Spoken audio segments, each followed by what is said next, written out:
March 11th, 2011.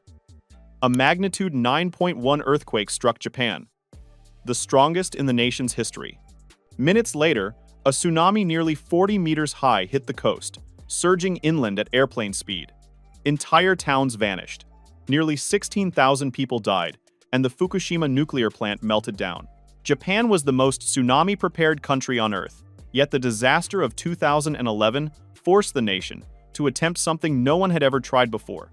A coastal project so massive that many experts said it shouldn't even be possible. Today, we're uncovering how Japan built it, why it remains deeply controversial, and whether it can truly stop the subsequent tsunami. The decision to build. The weeks after March 11th were chaotic. The tsunami swept away entire towns in northeastern Japan. Nuclear evacuation zones emptied overnight. More than 450,000 people were displaced. And even 4 years later, a 2015 report showed over 228,000 were still unable to return home. Japan then faced a difficult question. How do you protect a country where tsunamis are unavoidable? Seawalls have lined Japan's coast for generations, and the nation is considered a world leader in coastal engineering. But on March 11th, the tsunami exposed their limits. Most seawalls were built to withstand waves up to 8 meters high. The waves that hit the Tohoku region reached 12 to 15 meters. In many places, the walls slowed the water, but the tsunami overtopped them with overwhelming force. The government responded with the largest coastal defense plan in its history.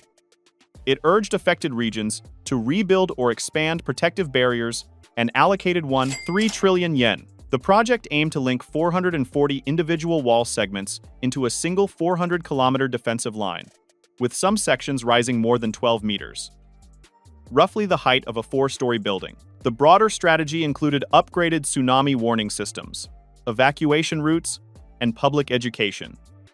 But the seawalls became the centerpiece. They would be the most visible, most debated, and most expensive part of Japan's renewed coastal defense. What did they build? The Great Wall of Japan stretches 396 kilometers in total, with plans to extend it to 430 kilometers. It consists of segments that reach up to 15.5 meters in height at their tallest points and are anchored in foundations up to 25 meters deep. To put that in perspective, the foundations go deeper underground than a 7-story building stands tall. These walls reach heights of up to 14.7 meters, about 41 feet, with deep foundations up to 25 meters, about 82 feet, and wider bases reinforced to resist overtopping and structural failure. The engineering was revolutionary. Newer designs incorporate wider bases and reinforced inner walls to stop the barriers from being toppled and better absorb the force of multiple waves. The widened base design solved a problem that had destroyed earlier walls. When tsunami waves hit vertical concrete barriers, the impact can topple them backward or shatter them.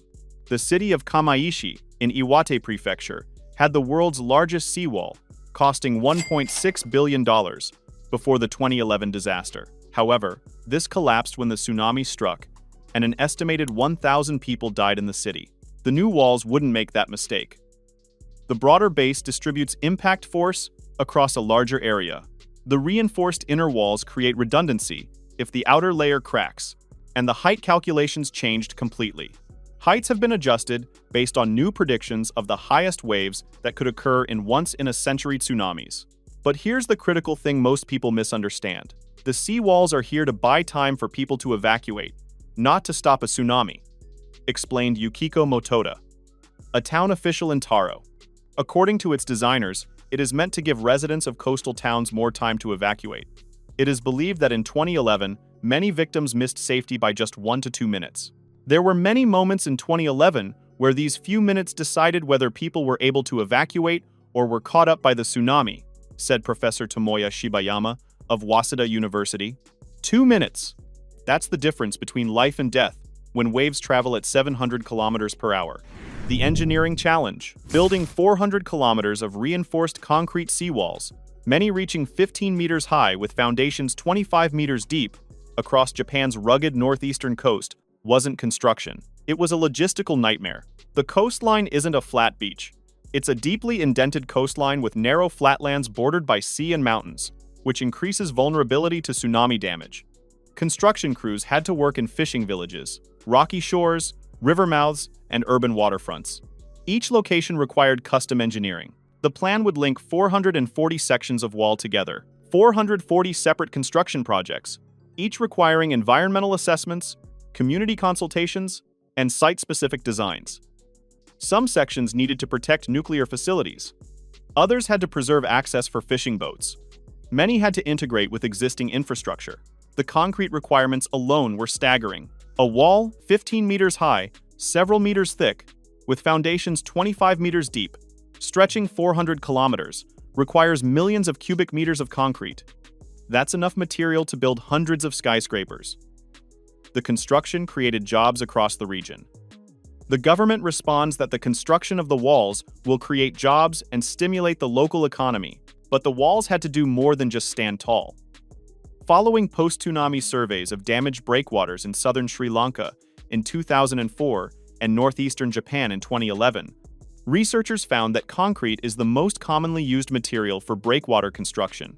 However, traditional concrete production carries environmental costs. The two-level tsunami strategy. Japanese engineers developed a sophisticated classification system. Level 1 tsunamis come every 50 to 60 to 150 to 160 years, and they're what the new seawalls are designed to protect against. But for Level 2 tsunamis that can occur every few hundred or a few thousand years, seawalls alone aren't enough. This classification changed everything. The walls aren't designed to stop the absolute worst-case scenario. They're designed to handle the tsunamis that occur within human memory. The mega-tsunamis, the once-in-a-millennium events, require different strategies. Public education, early warning systems, evacuation routes, and adequate warning systems all form part of a broader defense system. Computer simulations now map every evacuation route in coastal towns. Warning systems trigger automatically when seismographs detect major earthquakes. Residents drill evacuation procedures regularly. Children practice reaching high ground from their schools. Other lessons have been learned too, with improved warning systems, computer simulations to map evacuation routes, and community relocations. Some towns moved entirely to higher elevations. The tiny fishing village of Mone in Miyagi lost 42 of its 55 houses in the 2011 tsunami. But instead of building a wall, it decided to move. The town, which lost 4 people in the tsunami, was relocated 40 meters above sea level. But relocation isn't always possible. Many communities have fishing industries that require coastal access. Cultural connections to ancestral lands run deep. Economic realities mean not everyone can afford to move. For these communities, the walls became necessary, despite their limitations. The controversy. It's a controversial plan. In addition to being pretty grim to look at and obscuring ocean views, opponents say the walls will damage marine ecosystems and prove detrimental to fisheries. The debate split communities. The only way to protect our lives when a tsunami comes is to evacuate to a higher place. Whether there is a seawall doesn't matter, said local oyster farmer Makoto Hatakiyama. He rejected the wall for his village. This view, this community's wind, atmosphere, there's almost nowhere like it in Japan. The sea is my identity. It makes me feel calm. This is my home. Professor Naoshi Hirata of earthquake science at the University of Tokyo countered, not all residents fear losing their view over losing their towns. We cannot prevent those tsunamis. All we can do is to have the best defenses we can build in place to protect ourselves. Some scientists warn that a very tall seawall could turn into a double-edged sword. If it breaks, the water trapped behind the concrete barrier could hit the coast with even greater force, causing more severe damage. The failure modes worried engineers. A broken wall could be worse than no wall at all. Alternative solutions emerged. One idea is tsunami mitigation parks. Essentially, it combines green elements, like green hills and trees, with more traditional gray concrete engineering elements. Environmental scientist Akira Miyawaki advocates planting deep-rooting native trees atop quake debris mounds to create natural, lasting tsunami buffers. The Merino project proposes building concrete breakwaters on the coast, backed up by deep-rooted trees to help weaken the power of tsunami waves and stop drifting objects. Tea forests wouldn't stop tsunamis, but they would slow them, reduce debris, and provide more natural solutions than concrete alone. Yet, despite controversy, a large majority of the coastal towns with the support of the residents, voted for the wall's construction. In some cities, one of the conditions set out in the reconstruction plans was that a wall had to first be built before any construction even started on personal houses or other properties. Does it work? March 16, 2022. A 7.4 magnitude earthquake struck off the coast of the Fukushima prefecture, killing at least 4 people and injuring many more.